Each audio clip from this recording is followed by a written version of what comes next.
Do me a favor before we begin. Picture yourself walking through an international airport terminal today.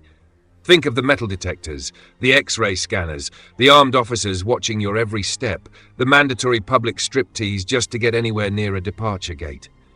Now wipe all of that clean off the board. It's November 24, 1971, Thanksgiving Eve, 2:50 in the afternoon at Portland International Airport, Oregon.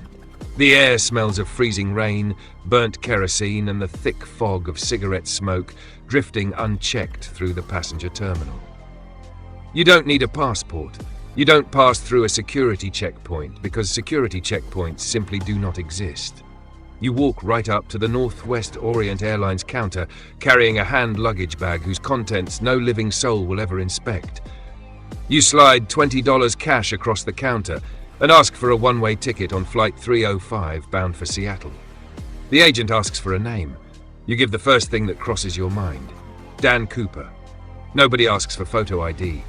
Nobody verifies whether that name belongs to a living human being or a ghost. The agent smiles, hands you a handwritten boarding pass, and you stroll calmly down the carpeted corridor toward the gate. You climb the metal aft stairs of the Boeing 727. You take seat 18E, window side, right at the back of the fuselage. You're wearing a dark business suit, a black raincoat, polished loafers, a crisp white shirt, and a black clip-on tie. You look like a mid-level corporate drone exhausted after a long day's work, absolutely invisible in a crowd. At 3 in the afternoon, the 3 Pratt & Whitney turbofans begin to roar directly behind your head. The airframe gathers speed down the slick runway and lifts into Oregon's leaden skies. It's supposed to be a routine 30-minute hop, 30 minutes of smooth flying before a cup of coffee in Seattle. Except you aren't going to Seattle for coffee. Flight attendant Florence Schaffner passes your seat. You reach out and hand her a small folded note. Used to lonely businessmen dropping phone numbers on scrap paper, she slips it into her uniform pocket without a glance and keeps walking. You lean toward her gently. No violence in your face. Your voice is low, polite, almost a mournful whisper barely cutting through the steady hum of the engines. "Miss, you'd better look at that note. I have a bomb." Florence Schaffner feels her pulse spike in her throat. She unfolds the paper with trembling fingers. On the sheet, written in neat, rounded block capitals with a black marker, sits a bare, unvarnished message. "I have a bomb in my briefcase. I will use it if necessary. I want you to sit next to me. You are being hijacked." The flight attendant doesn't scream. In 1971, skyjackings are usually political theater. Activists demanding a passage to Cuba. Annoying, bureaucratic headaches, but rarely fatal. But as she slides into seat 18D next to this dim-eyed stranger, she realizes she isn't dealing with a political fanatic. She's sitting next to a professional. Cooper unzips his briefcase just enough for her to glance inside. No pamphlets, no corporate paperwork, just a tangle of red wires spliced into a heavy battery and 6 cylinders of dynamite, real or fake, aligned with military precision. The stench of cold steel and chemical glue leaks through the gap before he snaps the latch shut with a dry click. Remember where you are right now. You're sitting on your couch, heat blasting, assuming air safety relies on laws and authority. But at 10,000 feet over the dark timberlands of Washington state, authority is just a calm man stating his terms without ever raising his voice. His demands are absurdly precise. No political asylum, no radio manifestos. He wants $200,000 in unmarked $20 bills but with recorded serial numbers. He demands 4 parachutes, 2 main, 2 reserve, and he wants a fuel tanker waiting on the tarmac at Seattle. If his orders aren't met by 5 in the afternoon, the Boeing 727 becomes a fireball over the city. Up in the cockpit, Captain William Scott holds the aircraft in tight concentric circles over Puget Sound, while the FBI and the airlines scramble to scrape together the ransom against the clock. For 2 hours, the 36 passengers aboard believe the delay is a routine mechanical glitch. Cooper pays for their drinks, offers tips to the crew, and calmly checks his wristwatch. At 5:39 p.m., the tires of Flight 305 hit the tarmac at Seattle-Tacoma. Cooper keeps his word. In exchange for the canvas sacks of cash and the 4 parachutes, he releases every single passenger and half the crew. He stays on board with only the pilots, the flight engineer, and flight attendant Tina Mucklow. While the tanker pumps jet fuel into the tanks, Cooper spreads an aeronautical chart across his knees and dictates his escape route. A flight plan so technically suicidal that the Boeing engineers listening on the radio can't believe what they're hearing. The official report said nothing about what came next. Pause for a second. Listen to the sheer irony before this aircraft leaves the tarmac again. On the runway at Seattle-Tacoma, FBI agents aren't playing high-level chess with a master criminal. They're sweating through their trench coats, panicking against the clock to scrape together $200,000 in cash before the man in seat 18E delivers on his threat. And in that desperate scramble, they committed the most grotesque blunder in modern aviation history. Cooper had demanded 4 parachutes. The authorities assumed it was a tactical stroke. They figured he planned to drag crew members out the door with him as human shields. To stop some patriotic agent from pulling off a suicidal act of heroism, or to ensure he couldn't survive the jump, local police rushed to a nearby skydiving school and grabbed whatever was sitting in the storage lockers. They handed him 2 military main chutes and 2 reserves, but nobody inspected the gear. Among the nylon packs loaded into the cabin, they handed him a dummy training reserve. A unit intentionally sewn shut, heavy thread locking the canopy solid, built strictly for classroom demonstrations on the ground. A piece of equipment 100% useless in mid-air. Unknowingly, American law enforcement signed a death warrant by sheer bureaucratic negligence. They handed a desperate man a ticket into the abyss, tied to a useless piece of cloth that would never deploy. At 7:40 p.m., the Boeing 727 climbs back into the night sky. Cooper dictates his final flight parameters like he's reading off a dinner menu. Heading southeast toward Mexico, landing gear extended, flaps set to 15 degrees, minimum airspeed below 200 knots, and the cabin completely depressurized at 10,000 feet. He stays alone in the aft section. Tina Mucklow and the 3 pilots are locked inside the flight deck behind a balsa wood door that wouldn't hold up to an axe blow. The air inside the cabin plunges below freezing as the storm's moisture leaks through the metal seams. Cooper unclips his black tie. He lays it neatly across the headrest of seat 18E alongside his metallic tie bar. He lashes the 2 canvas sacks holding the $200,000 to his waist using shroud lines cut from one of the chutes. Then he chooses his gear. Out of the available options, he grabs a military main and the dummy training reserve. The one sewn shut to never open. Unsettling, isn't it? Realizing the legend of the perfect skyjacker began with a botched government rush job that sent him into the dark with a useless pack on his chest. Do you think Cooper realized they'd handed him a sewn-shut training reserve and jumped anyway out of pure desperation? Or was he just an amateur who got lucky in the dark? Drop your take in the comments below. I read every single one. At 8 p.m., in the teeth of a brutal freezing storm over the Washington wilderness, the analog panel in the cockpit begins to flicker. The cabin pressure indicator drops like a stone. The man has just pulled the manual lever for the ventral stairs. The tail door of the aircraft swings wide open into the void, and that was just the beginning. Try to draw a breath right now. Really try. At 8:15 p.m., the temperature inside the 727's aft cabin plunges to 15 below zero in a span of 2 seconds. Depressurized air doesn't just flow in, it strikes your face like a brick wall. Feel the noise.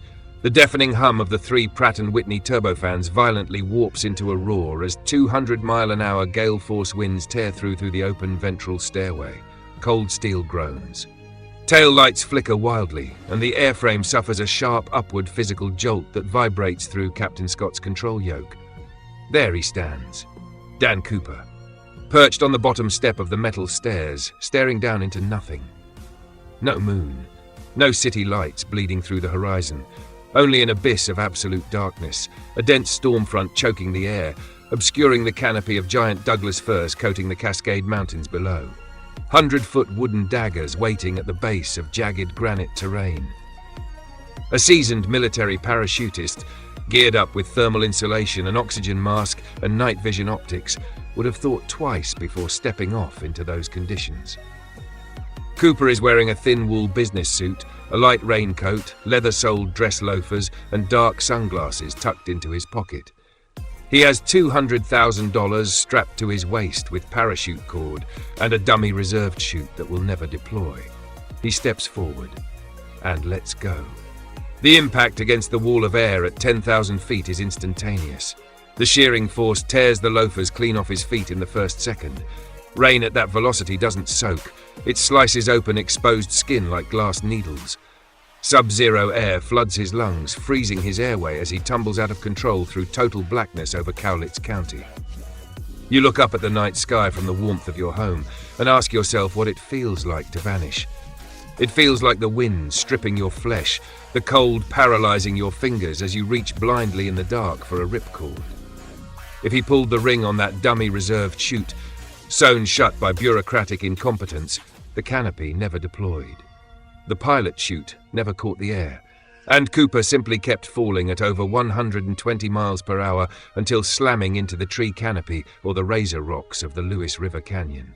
Instantaneous, silent annihilation swallowed by the 1971 storm. But if, by some miracle of physics or blind luck, he managed to deploy his only working main, the nylon canopy snapped open in the pitch black with violent force, snapping his ribs before dropping him, freezing, battered and barefoot, into miles of impenetrable wilderness, miles from the nearest road. Up above, at the tail of the airliner, the ventral stairs keep swinging into the void. Seat 18E is empty. Resting on the tray table is a single black J.C. Penney clip-on tie. The businessman is gone. The myth has just been born. The official report said nothing about what came next. Wake up from the fantasy for a moment. Forget Hollywood movies. Forget pulp crime novels.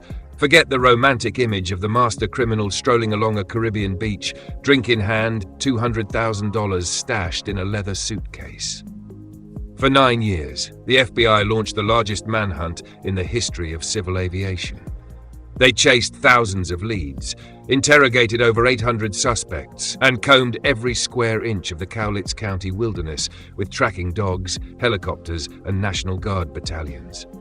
The result? Zero. Not a scrap of nylon, not a leather shoe sole, not a single matching fingerprint anywhere on the airframe of that Boeing 727. Nothing.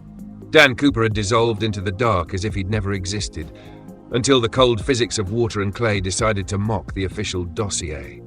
It's February 10, 1980. More than 8 years since the jump. An 8-year-old boy named Brian Ingram is digging in the sand along the banks of the Columbia River at an isolated stretch known as Tina Bar, more than 25 miles southwest of the drop zone where military experts swore Cooper had slammed into the earth.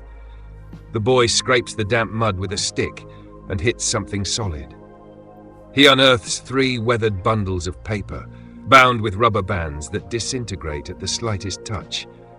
$3,800 in $20 bills. The paper pulp is rotted with moisture, but the serial numbers remain clear.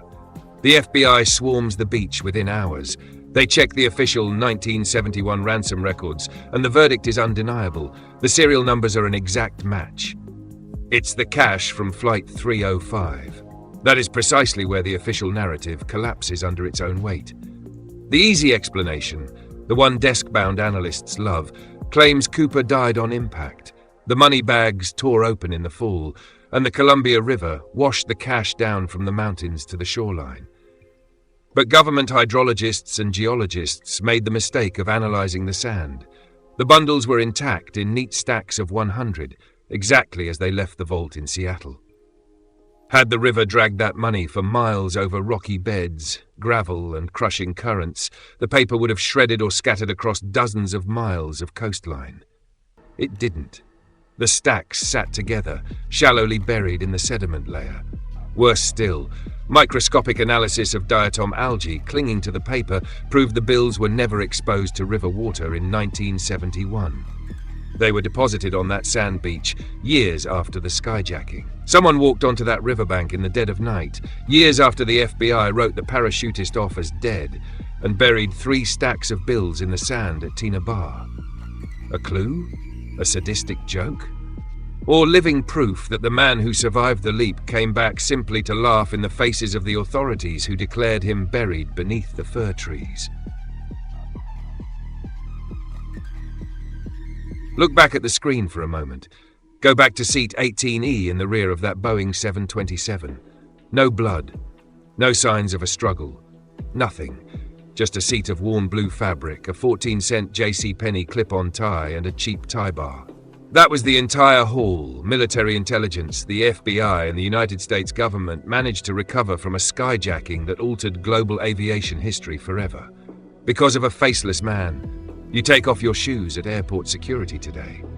Because his fingers worked the lever of a ventral stairwell in the dead of night, civil aviation had to invent the Cooper vane, a mechanical steel latch that physically prevents airliner aft doors from opening in flight. They rewrote aviation protocols across the planet for the ghost of a dark-suited executive who was never identified. Over 50 years later, the Norjack case remains the only unsolved skyjacking in American history. On the 45th anniversary of the heist in 2016, the FBI officially suspended its active investigation. They threw in the towel. They admitted in a cold, bureaucratic press release that the nation's resources could no longer be squandered chasing a dead man or a phantom. The Tina Bar bills rotted in evidence lockers. The remaining 19,980 bills never entered the banking system of any country on Earth. Not a single serial number ever flagged at a bank counter, a casino floor, or an offshore account. If surviving a 10,000-foot drop into a freezing storm was already a miracle, doing so without spending a single dollar of the ransom turns Dan Cooper into the ultimate anomaly of 20th century crime. Perhaps his bones rest at the bottom of an inaccessible ravine in Cowlitz County, crushed against granite and devoured by the roots of giant firs, a canvas sack lashed to his chest like a shroud made of paper money. Or perhaps, as you listen to this, an old man past 80 smiles quietly in a rural cottage thousands of miles from Oregon, watching the November rain through the glass, remembering the exact second he stepped off into the void and let the night swallow him whole. The jet landed in Reno. The ventral stairs kept swinging into the empty air, and the official police file could only confirm one devastating truth. The man in the dark suit simply belonged to no one. If you want us to keep unearthing what official history prefers to bury beneath tons of classified paper and forgotten files, you know what to do. Subscribe to Unusual Chronicles and turn on notifications. Because the truth is rarely clean, and we've barely scratched the surface.